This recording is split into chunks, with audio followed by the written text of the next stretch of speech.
ఎందుకంత పక్కాగా ఎలా చెప్పగలుగుతున్నారు? మాకు అబ్బానం ఆడు చేయకపోయినా పర్లేదు, ఇంకేం కావాలి నీకు? ఆడు చేయక్కలొద్దు, ఆడు వచ్చి కాపాడితే మేము ఓటేస్తాం. అది అభిమానం. అదే గాజువాక భీమవరంలో లాగా చేయరా?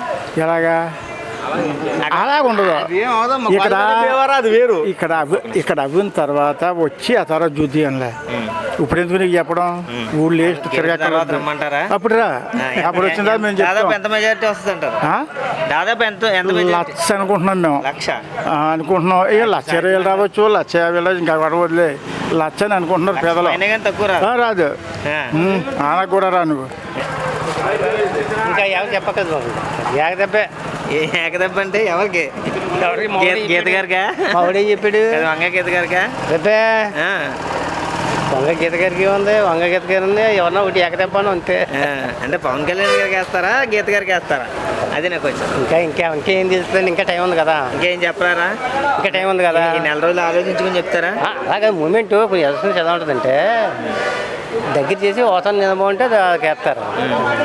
కొంతవరకు ఎవరి కాళ్ళు చాలా కాన్ఫిడెంట్ గా ఉన్నారు, నేనే గెలుస్తానని గీత గారు చెప్తున్నారు. నాకు గెలుపు పక్కా 1,00,000 మెజార్టీ అని పవన్ కళ్యాణ్ గారు చెప్తున్నారు. ఎవరి మాటలు నమ్ముతున్నారు మీరు? అంటే ఎవరిష్టం వాళ్ళతో. ఇద్దరు దిగిన తర్వాత ఓడిపోతా ఉంటే వెళ్తాడేటి? ఇద్దరు దిగిన తర్వాత గెలుస్తూనే వెళ్తాడు ఎవడని. నీవు ఓడిపోతా అంటే ఇద్దరు వెనకాల ఓడిపోతాడు కదా. అవును, ఇద్దరు ఆఖరికి ఆఖరి వరకు నిక్కుతాను అంటారు. ఎవరికి అది ఇష్టం ఉంటాడు. అదే అంటారా? అంతే కదా.